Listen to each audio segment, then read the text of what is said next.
Hello world and to everyone. Kumusta po mga kababayan ko? Welcome to Filipino Life Stories.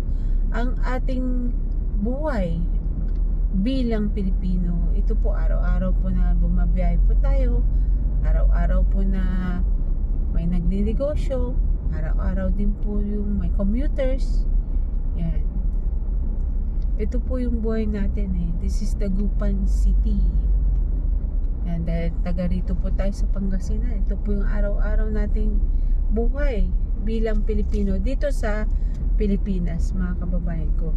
Thank you very much for subscribing our channel, Filipino Life Stories. Ito na po, papasok na po tayo sa city proper ng Dagupan City. Yan na po yung signages po natin. Yan.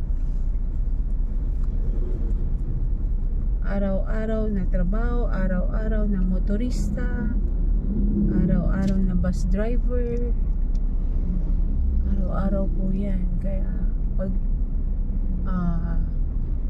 loobin ng Diyos na makapag-interview po tayo ng ating mga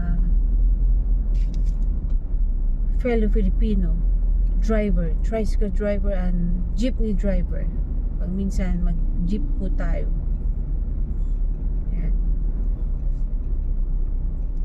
The proper of Dagupan City.